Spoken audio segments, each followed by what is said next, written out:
Okey, Alhamdulillah. Assalamualaikum. Nama saya ni, siapa ni? Nama? Baina binti Abdullah. Baina, Sister Baina. Yang ni? Irfanti. Okey, hari ni kita nak interview Sister Baina lah. Sisternya Baina punya perjalanan masuk Islam. Kita sekarang dekat Cibangsa, baru habis buat Sri Dawah lah. Kandi Outreach. Nak pergi perkim. Baina ada kelas? Hari ni ada kelas. Sekarang Baina kena pakai... Okey. Sorry. Apa tu? Boleh. Susah. Mai. Kejap. Boleh tak? Air tak minum. Okey, dah. Okey. Okey, Sister Baina. Mungkin boleh terangkan sikit Baina punya sweet background apa semua. Background ni dulu. Background. Kita lah macam mana. Okey, Assalamualaikum Salam. pada brother Syahrul. Okey. Dah kenal dah Syahrul ni lama dah. Kenal pun dalam unity. Apa dia?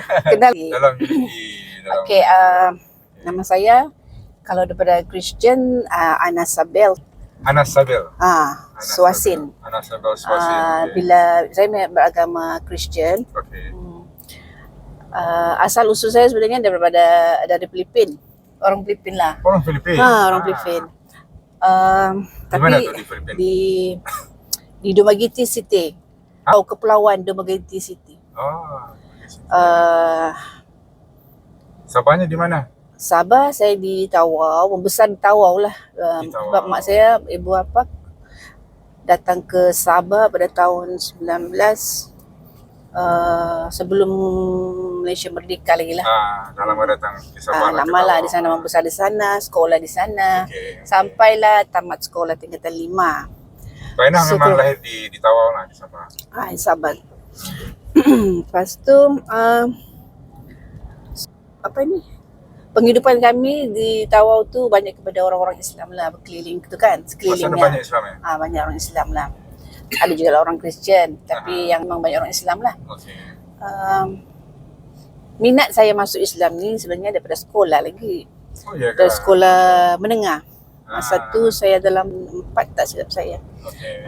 Dalam tingkat 4 tu saya dah mulai macam jinak-jinak. Sebab kawan saya tu memang asal Islam. Saya memang selalu dengan dia best friend lah, kira best friend. Okay. Selalu dalam kelas sama-sama, kemana pun sama-sama. So daripada situ minat. Bila mendengar azan, saya rasa macam ada sesuatu benda yang saya nak.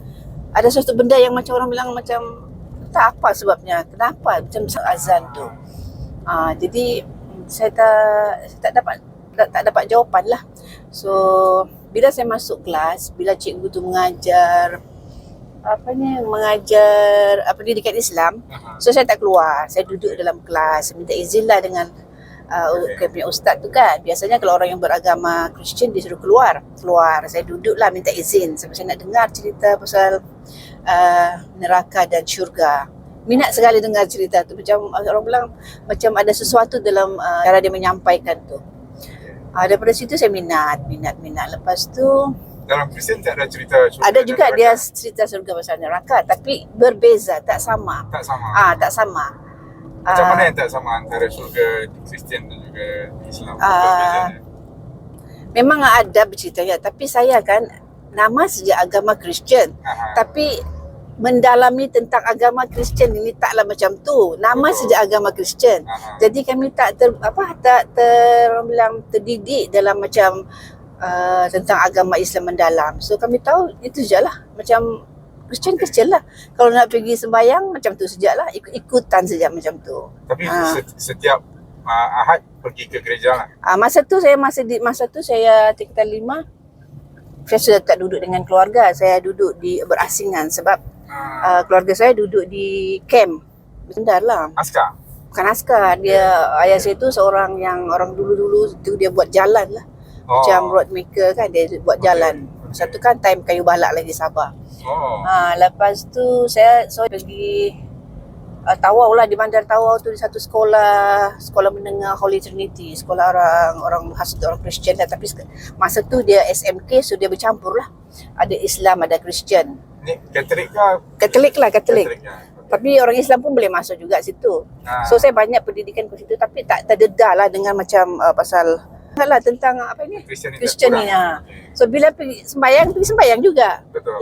Ikut dengan orang. Lepas tu ibu bapa saya pun taklah sangat mendalam sangat tentang Kristian tu, orang nama ajalah Kristian. Okay.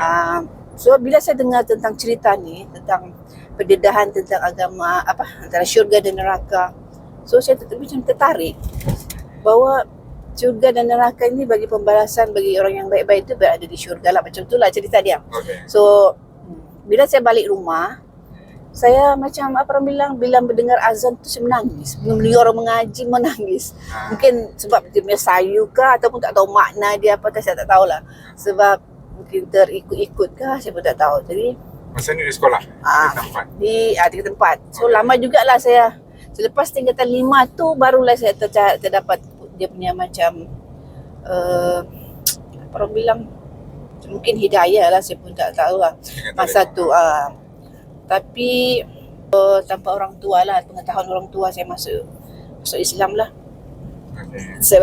Kawan saya bawa saya pergi pejabat MUIS, mengucap 2 kalimah syahadat di sana. Masa tingkatan 5? Selepas tingkatan 5. Sudah 18 boleh masuk dah sebab dia umur kan sudah boleh buat keputusan sendiri. Itu yang saya tahulah daripada kawan saya. Dia cakap kalau macam saya nak masuk Islam kena sebab kalau tanpa ketahuan orang tua kena buat keputusan sendiri, kena umur yang sesuai lah. So saya masuk Islam secara sembunyi-sembunyi. Adik-beradik berapa orang? Adik-beradik saya 10 orang. Jangan nombor berapa? Saya nombor 2. Nombor 2. Lepas tu bila dah masuk Islam,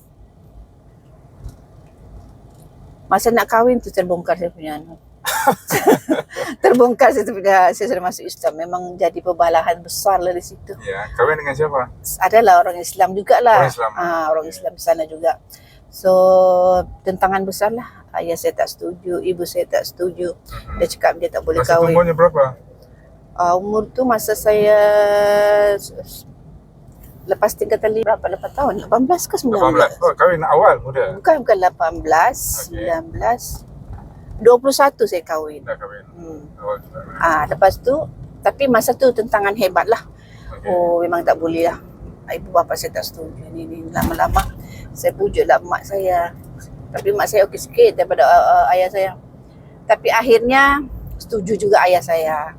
So kami kahwin selepas tu dengan syarat lepas kahwin tidak keluar daripada rumah.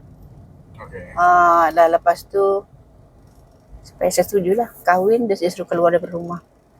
Keluar daripada rumah, so saya hiduplah dengan ibu mentua. Mentua pula ceritanya lain pula. Dengan mentua pula kena ikut cara dorang. Saya masuk Islam, mungkin masa tu saya tak tahu lah pasal agama kan. Dia suruh sama kot sekarang ni lah saya sudah baru belajar kan. Dia suruh saya minum air tanah pula. Air tanah, dorang gali tanah tu kan sejengkal begini. Dia ambil air tu, disuruh saya minum. Jadi saya minum sajalah, saya pun tak tahu apa-apa. Tak tahu apa maksud dorang, saya pun tak tahu. Dia cakap kena minum juga. Dia paksa saya ikutlah minum, ikut syarat dorang punya cara-cara dorang. Jadi minum bila sudah minum air tanah, saya rasa saya masuk Islam, saya rasa saya seorang minum air tanah ya? Minum air tanah tau. Lepas tu macam banyaklah dong buat lah, inilah suruh mandi lah, apalah semualah. Lepas tu lama juga berkumpul dengan orang tua, tapi saya tak nampak pun yang keluarga daripada suami tu, orang pun tak solat. Suami Jumaat saja, sekali-sekala itu pun sekali-sekala. Jadi saya macam apa yang saya cari tak dapat. Darah yang bimbing lah maksud saya. Bila saya nak pergi belajar, suami marah pula. So saya macam mana ni? Bila saya nak pergi mengaji, dia sebelah dia marah. So saya cakap macam mana begini Islam, saya cakap begitu dalam hati lah. Saya pelik juga dengan cara dorang punya kehidupan saya. Lepas tu tapi tak lama lah kami dengan suami. Sebab saya rasa macam tak ada. Selepas berapa tahun suami main kerja lah. Kita macam tu lah. Baina tak kerja? Masa tu saya kerja sebagai pembantu klinik pergigian. Dah ada anak? Masa tu dah anak dah. 2 masa tu anak saya sudah. 2 masa kecil lagi. So lepas tu berapa tahun kumpul. Lama juga lah berkumpul dengan suami.